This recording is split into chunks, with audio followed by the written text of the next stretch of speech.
ओम शांति 26/5/2022 की प्रातः मुरली सुनेंगे। मधुर महावाक्यों को सुनते हैं। मीठे बच्चे, विजय माला में आना है तो निश्चय बुद्धि बनो। निराकार बाप हमें पढ़ाते हैं, वह साथ ले जाएंगे। इस निश्चय में कभी संशय न आए। प्रश्न है, विजय रत्न बनने वालों की मुख्य निशानी क्या होगी? उत्तर, उन्हें कभी किसी बात में संशय नहीं आएगा। वह निश्चय बुद्धि होंगे। उन्हें निश्चय होगा कि यह संगम का समय है। अब दुख धाम पूरा हो, सुख धाम आना है। दूसरा, बाप ही राजयोग सिखला रहे हैं।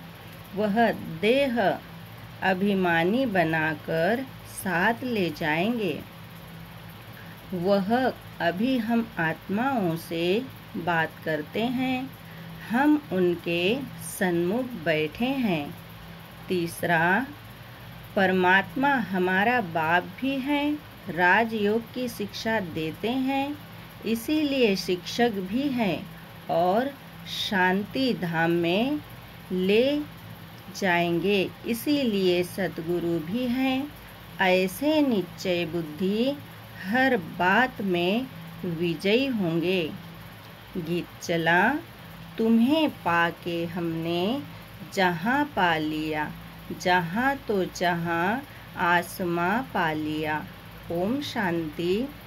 बाप ने बच्चों को ओम शांति का अर्थ तो समझाया है। हर एक बात सेकंड में समझने की है। जैसे बच्चे भी कहते हैं, ओम अशांत अहम आत्मा मम शरीर, वैसे बाप भी कहते हैं, अहम आत्मा परम धाम में रहने वाली, वह हो जाता है परमात्मा।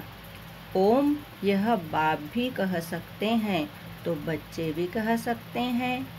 अहम आत्मा व परमात्मा दोनों का सर्वधर्म है शांत। तुम जानते हो, आत्मा शांति धाम में निवास करने वाली है। वहाँ से इस कर्म क्षेत्र पर पाल्ट बजाने आई है।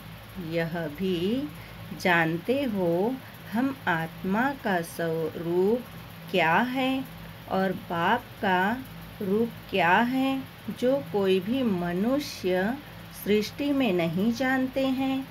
बाप ही आकर समझाते हैं, बच्चे भी समझाते हैं। हमारा बाप परम पिता परमात्मा है, वह शिक्षक भी है, तो हमारा सत सुप्रीम गुरु भी है, जो हमको साथ ले जाएंगे। गुरु तो बहुत करते हैं, अभी बच्चे निश्चय करते हैं कि परम पिता परमात्मा बाप भी है। सहज राजयोग और ज्ञान की शिक्षा भी दे रहे हैं और फिर साथ भी ले जाएंगे। इस निश्चय में ही तुम बच्चों की विजय है। विजय माला में पिरोए जाएंगे।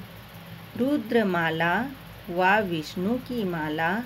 भगवानुवाच, मैं तुम बच्चों को राजयोग सिखलाता हूँ तो टीचर भी हो गया। मत तो मिलनी चाहिए ना। बाप की अलग मत, टीचर की अलग, गुरु की अलग होती है। भिन्न भिन्न मत मिलती है। यह फिर सभी का एक ही है। इसमें संशय आदि की कोई बात नहीं। जानते हो, हम ईश्वर की फैमिली अथवा वंशावली है। गॉड फादर इज क्रिएटर गाते भी हैं। तुम मात पिता, हम बालक तेरे, तो जरूर फैमिली हो गई। भारत में ही गाते हैं। वह है फर्स्ट की बात। अभी प्रेजेंट में तुम उनके बच्चे बने हो उसके लिए ही शिक्षा लेते हैं। बाबा आपकी श्रीमत पर हम चलते हैं तो जो पाप है वह योग बल से कट जाएंगे। बाप को ही पतित पावन सर्वशक्तिवान कहते हैं। बाप तो एक ही है। बरोबर मम्मा बाबा भी कहते हैं उनसे राजयोग सीख रहे हो। आधा कल्प तुम ऐसा वर्षा पाते हो जो वहाँ दुख का नाम नहीं रहता, वह है ही सुख धाम। जब दुख धाम का अंत होगा तब तो बाप आएंगे ना। वह भी संगम का समय हो गया। तुम जानते हो बाबा हमको राजयोग भी सिखलाते हैं। देही अभिमानी बनाकर साथ भी ले जाते हैं। फिर बाबा ने कहा तुमको कोई मनुष्य नहीं पढ़ाते हैं, यह तो निराकार बाप पढ़ाते हैं। तुम आत्माओं से बात हो रही है, इसमें संशय की व मूझने की कोई बात नहीं। सामने बैठे हैं यह भी जानते हो हम ही देवता थे तो पवित्र प्रवृत्ति मार्ग के थे। 84 जन्मों का पार्ट पूरा किया है। तुमने 84 जन्म लिए हैं, गाते भी है। आत्माएं और परम आत्मा अलग रहे बहुकाल। सतयुग आदि में पहले पहले देवी देवताएं ही होते हैं जो फिर कलयुग अंत में पतित बनते हैं, पूरे 84 जन्म लेते हैं। बाप हिसाब भी बतलाते हैं। सन्यासियों का धर्म ही अलग है। झाड़ में अनेक प्रकार के धर्म हैं। पहले पहले फाउंडेशन है देवी देवता धर्म। कोई मनुष्य वह देवी देवता धर्म स्थापन नहीं कर सकते। देवी देवता धर्म प्राय लोप है।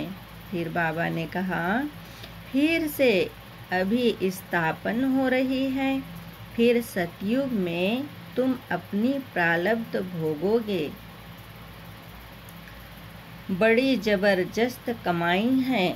तुम बच्चे अभी बाप से सच्ची कमाई करते हो जिससे तुम सचखंड में सदा सुखी बनते हो तो अटेंशन देना पड़े।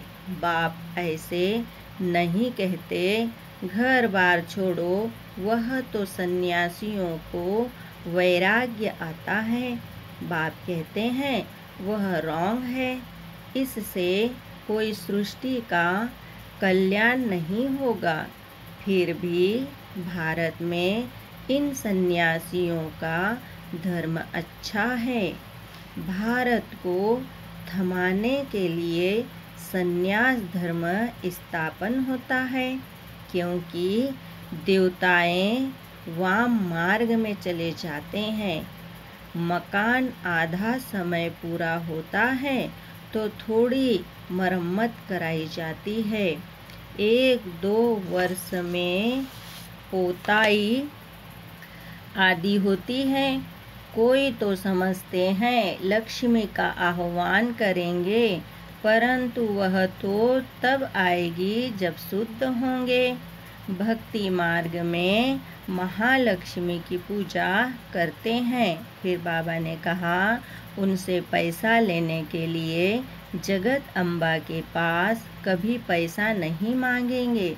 पैसे के लिए लक्ष्मी के पास जाते हैं। दीपावली पर व्यापारी लोग भी रुपए पूजा में रखते हैं। समझते हैं वृद्धि होगी, मनोकामना पूरी होती है। जगत अम्बा का सिर्फ मेला लगता है।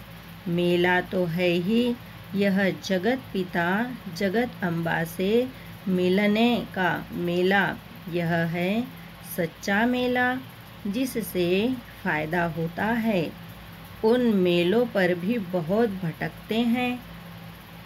कहाँ नाव डूब पड़ती है, कहाँ बस एक्सीडेंट हो पड़ती बहुत धक्के खाने पड़ते हैं। भक्ति के मेले का बहुत शौक रहता है, क्योंकि सुना है ना, आत्माओं और परमात्मा का मेला लगता है। यह मेला मशहूर है जो फिर भक्ति मार्ग में मनाते हैं। फिर बाबा ने कहा, कंपटीशन है राम और रावण की, तो बाप अच्छी रीति समझाते हैं, मूर्छित नहीं होना है।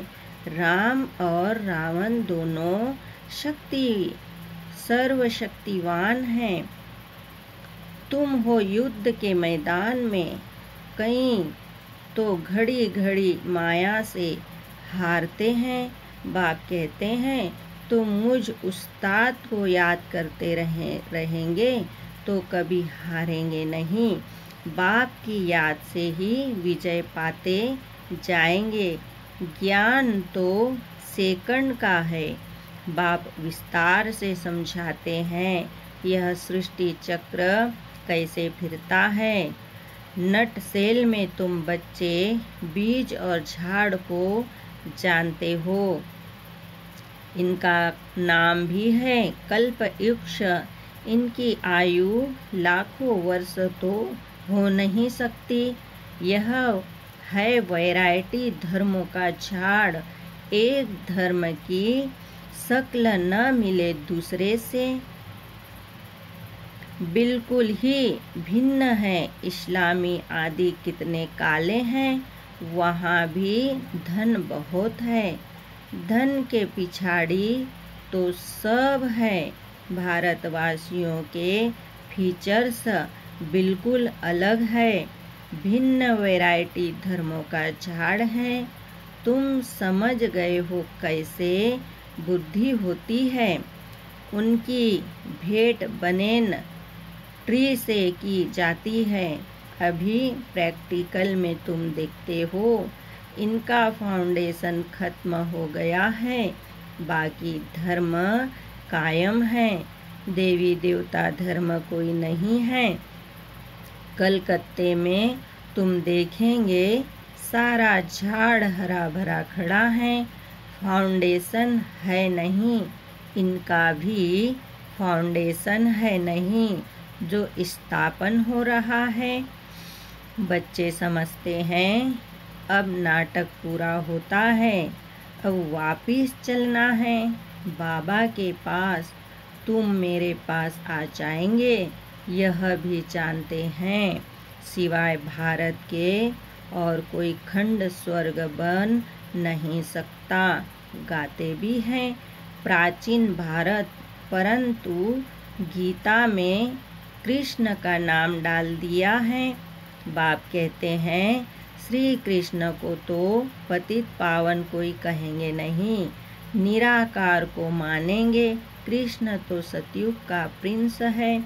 उस नाम रूप देश में फिर कृष्ण स्वर्ग में ही आएगा। वही फीचर्स फिर थोड़े ही हो सकते हैं। एक एक के फीचर्स अलग अलग है। कर्म भी सबके अलग अलग है। यह अनादि ड्रामा बना हुआ है। हर एक आत्मा को पार्ट मिला हुआ है। आत्मा अविनाशी है, बाकी यह शरीर विनाशी है। मैं आत्मा एक शरीर छोड़ दूसरा लेता हूँ, परंतु यह आत्मा का ज्ञान भी कोई को नहीं है। बाप आकर नई बातें सुनाते हैं। मेरे सिखिलिदे बच्चे भी कहते हैं, बाबा 5000 वर्ष हुए हैं आपसे मिले। योग बल से तुम सारे विश्व के मालिक बनते हो। पहली हिंसा है, एक दो पर काम कटारी चलाना, यह भी समझाया गया है। बाहुबल की लड़ाई से कभी भी कोई विश्व के मालिक बन नहीं सकते, जबकि योग बल से बनने वाले हैं। परंतु शास्त्रों में फिर देवताओं और दैत्यों की युद्ध दिखाई है। वह बातें ही नहीं, यहाँ तुम योग बल से जीत पाते हो। बाप द्वारा, बाप है विश्व का रचयिता, सो जरूर नई विश्व ही रचते हैं। लक्ष्मी नारायण नई दुनिया स्वर्ग के मालिक थे, हम ही स्वर्ग के मालिक थे। फिर 84 जन्म ले पतित वर्थ नाट ए पेनी बन पड़े हैं। अब तुमको ही पावन बनाना है। भगत तो बहुत है, परंतु जास्ती भक्ति किसने की है? जो आकर ब्राह्मण बनते हैं, उन्होंने ही शुरू से लेकर भक्ति की है, वही आकर ब्राह्मण बनेंगे। प्रजापिता सूक्ष्म वतन में तो नहीं है। ब्रह्मा तो यहाँ चाहिए ना, जिसमें प्रवेश करते हैं। तुम जानते हो, जो बाबा मम्मा यहाँ है वह वहाँ है। यह बातें बड़ी अच्छी समझने की है। डायरेक्शन बाबा देते रहते हैं। ऐसे ऐसे तुम सर्विस करो। बच्चे नई नई इन्वेशन निकालते हैं। कोई चीज़ की कोई इन्वेशन करते तो कहेंगे कि कल्प पहले भी यह इन्वेशन निकाली थी, फिर उनको इम्प्लीमेंट किया जाता है। स्वर्ग और नर्क का गोला जो बनाया है, यह बहुत अच्छा है। कृष्ण सभी को बहुत प्यारा लगता है। फिर बाबा ने कहा, परंतु उन्हों को यह पता नहीं कि यह नारायण बनता है। अब यह युक्ति से समझाना है।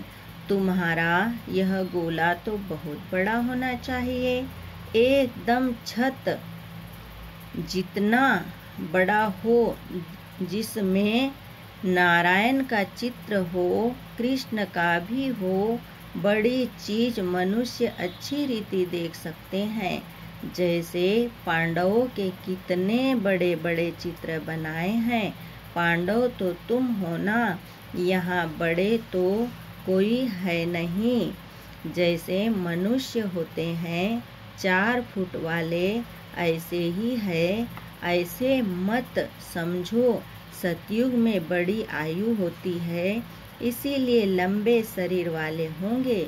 जास्ती लंबा मनुष्य तो शोभता नहीं, तो समझाने के लिए बड़े बड़े चित्र चाहिए। सतयुग का चित्र भी फर्स्ट क्लास बनाना है। इसमें लक्ष्मी नारायण का, नीचे राधे कृष्ण का भी देना है। यह है प्रिंस प्रिंसेस। यह चक्र फिरता रहता है। ब्रह्मा सरस्वती फिर लक्ष्मी नारायण बनते हैं। हम ब्राह्मण सो फिर देवता बनते हैं। यह अभी जानते हैं।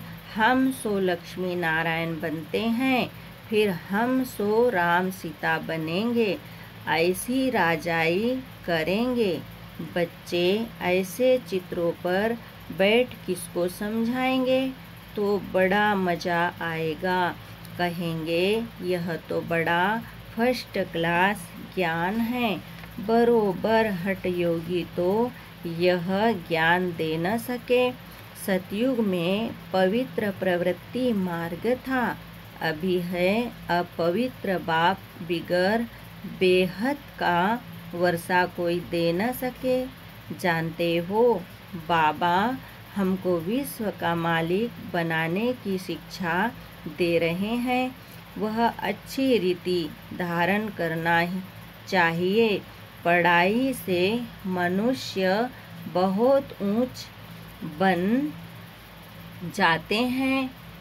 तुम भी अभी अहिल्या उपजा आदि हो। बाप बैठ पढ़ाते हैं, जिस पढ़ाई से फिर तुम विश्व के मालिक बनते हो। ज्ञान का सागर भी वह है। अब बाप कहते हैं, अपने को अशरीरी समझो, नंगे आए थे फिर नंगे जाना है। तुम जानते हो, यह हमारा 84 का चक्र अब पूरा होना है। यह तो बड़ा वंडरफुल है। इतनी छोटी आत्मा में कितना बड़ा भारी पार्ट भरा हुआ है, जो कभी मिटने का नहीं है। इनकी न आदि है न अंत है। कितनी वंडरफुल बातें हैं। हम आत्मा 84 का चक्र लगाते हैं, इनका कभी अंत नहीं होता। अब हम पुरुषार्थ कर रहे हैं, उसमें सारी नॉलेज है। स्टार की ही वैल्यू होती है। स्टार जितना तीखा उतना दाम जास्ती। अब इस एक स्टार में कितना सारा ज्ञान है, गाते भी है। भ्रुकुटी के बीच में चमकता है अजब सितारा। फिर बाबा ने कहा, इस वंडर को तुम जानते हो। बाप कहते हैं, मैं भी स्टार हूँ, जिसका साक्षात्कार भी हो सकता है। परंतु सुना है ना कि वह बहुत तेजोमयी अखंड ज्योति है, सूर्य मिसल है। तो बाबा अगर स्टार रूप दिखाएं तो माने नहीं। ऐसे बहुत ध्यान में जाते थे तो तेजोमयी जो कहते वह साक्षात्कार हो जाता था। अभी तुम समझते हो कि परमात्मा स्टार मिसल है। अच्छा, मीठे मीठे सिखिलिदे बच्चों प्रति माता पिता बाप दादा का याद प्यार और गुड मॉर्निंग। रूहानी बाप की रूहानी बच्चों को नमस्ते। हम रूहानी बच्चों की रूहानी बाप दादा को याद प्यार, गुड मॉर्निंग, नमस्ते, ओम शांति। धारणा के लिए मुख्य सार है, सुनेंगे पहला पॉइंट को। सचखंड का मालिक बनने के लिए बाप से सच्ची कमाई करनी है। बाप जो उस्ताद है, उसकी याद में रह मायाजीत बनना है। दूसरा पॉइंट सुनेंगे, बाप से बेहद का वर्षा लेने के लिए बाप की जो भी शिक्षाएं मिलती है, उन पर पूरा ध्यान देना है। उन शिक्षाओं को अच्छी रीति धारण करना है। बहुत सुंदर वरदान सुनेंगे। सदा ऊंची स्थिति के श्रेष्ठ आसन पर स्थित रहने वाली मायाजीत महान आत्मा भव। वरदान का डिटेल सुनते हैं। जो महान आत्माएं हैं, वह सदैव ऊंची स्थिति में रहती है। ऊंची स्थिति ही ऊंचा आसन है। जब ऊंची स्थिति के आसन पर रहते हो तो माया आ नहीं सकती। वो आपको महान समझकर आपके आगे झुकेगी, वार नहीं करेगी, हार मानेगी। जब ऊंचे आसन से नीचे आते हो तब माया वार करती है। आप सदा ऊंचे आसन पर रहो तो माया के आने की ताकत नहीं, वह ऊंचे चढ़ नहीं सकती। स्लोगन सुनते हैं, शांति का दूत बन सबको शांति का दान दो। यही आपका ऑक्यूपेशन है। ओम शांति। शुक्रिया बाबा, शुक्रिया। ओम शांति, ओम शांति, ओम शांति।